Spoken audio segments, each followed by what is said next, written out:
أعوذ بالله من الشيطان الرجيم وراودته التي هو في بيتها عن نفسه وغلقت الأبواب وقالت هيت لك قال معاذ الله إنه ربي أحسن مثواي إنه لا يفلح الظالمون رب اشرح لي صدري ويسر لي أمري واحلل عقدة من لساني يفقهوا قولي فالحمد لله والصلاة والسلام على رسول الله وعلى آله وصحبه أجمعين.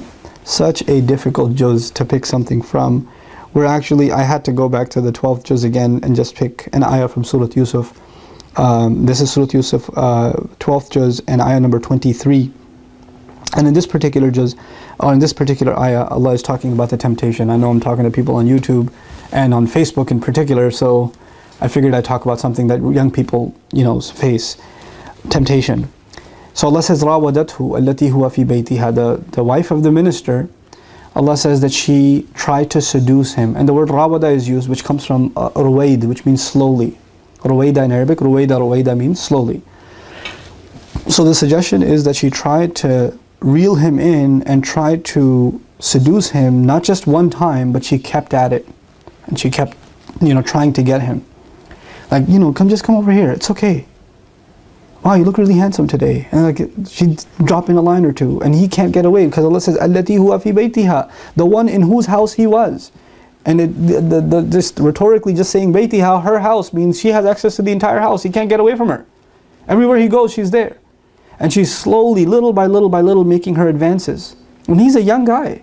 He just became a teenager. Just in the previous ayah, Allah describes him coming into manhood. وَلَمَّا بَلَغَ أَشُدَّهُ. Right?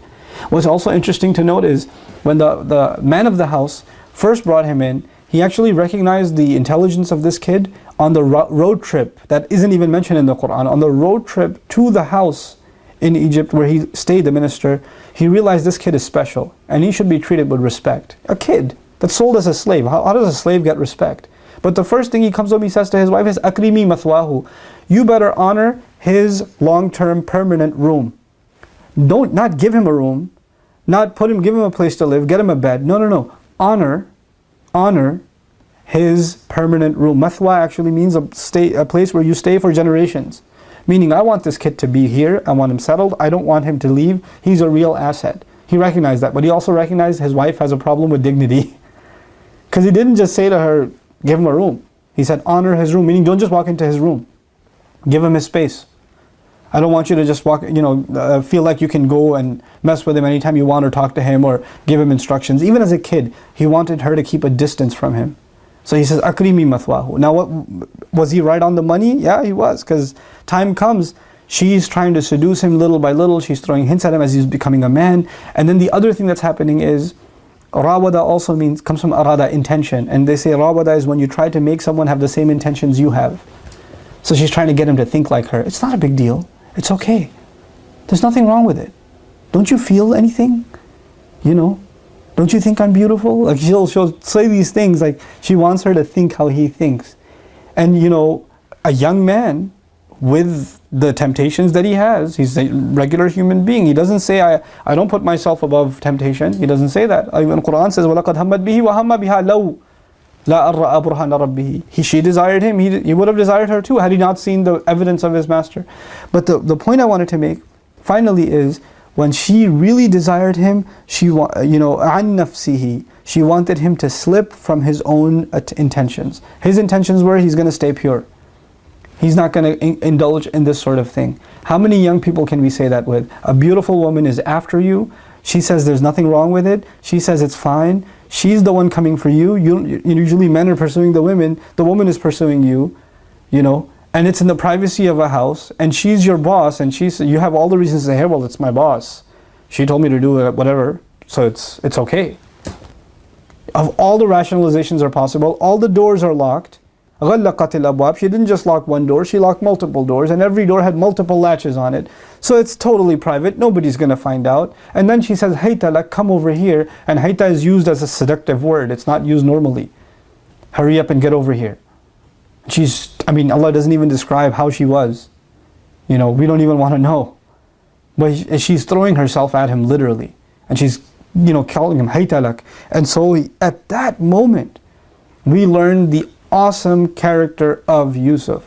All the guys that are on campus, all the guys that are in high school, all the guys that are at the workplace, all the guys that are just walking by in the mall, all of you guys that look, that some girl texts you, that she says, you're kind of cute.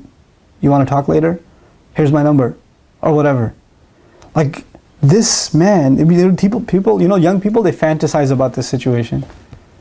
They fantasize about this situation. Yusuf alayhi salam is in this situation, and he can remember that Allah is watching at this situation. That's the thing we're being taught here. And he says, Ma'adallah, I seek the refuge of Allah. I seek a place where I can find Allah's refuge, because Ma'ad is considered an ism dharf, a place. I seek a place where I can find Allah's refuge. Innahu Rabbi ahsana mathwaya. My master has taken good care of me, which is he's really provided me good housing, which he's referring to Allah as his master. And if she doesn't believe in the master, at least when she hears the same words, she might think that Rabb refers to the owner of the house, that he's honored me. So if she clearly doesn't fear God, at least she'll fear her husband. So it's the wisdom of Yusuf alayhi salam that the words he used could be referring to Allah, which in his case he may be saying, Allah took care of me.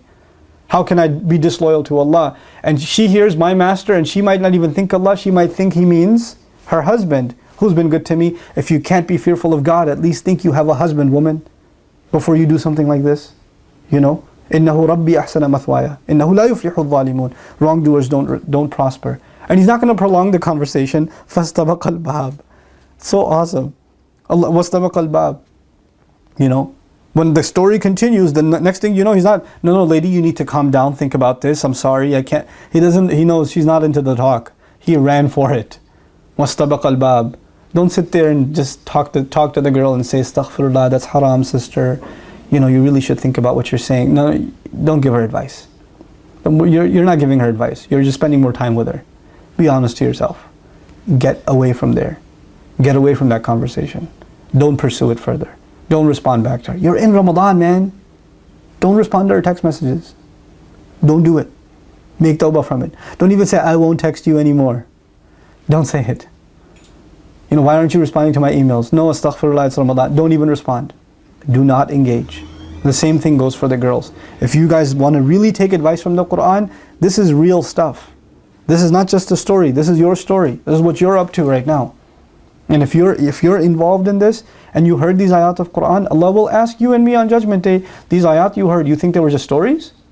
They weren't talking about you? Fihi dhikrukum. It's talking about you, Allah says. In it is your mention. In it is your story. It's advice for you. So don't just read this story and think it has nothing to do with your dating life. It has nothing to do with your little, personal exploits that your parents don't know about, that your friends don't know about. It does. It very much does. There's no accident this is mentioned in the Quran. This is a timeless problem. And if you're suffering from it, I pray that learning from the story of Yusuf alayhi salam makes you really rethink what you're doing with your life. You're praying, you're fasting, you're trying to read Quran, and there's a girlfriend? There shouldn't be. You really need to think that this is not a small sin. This is not something small you're doing. You're playing with your own faith. And I pray for you, and I pray that you're strong enough to do the right thing and cut off a haram relationship. And if you cannot cut it off, that you make it halal, that you man up and you make it into a halal relationship. Barakallahu li wa lakum. Wassalamu alaikum wa rahmatullahi wa barakatuh. Quran Weekly.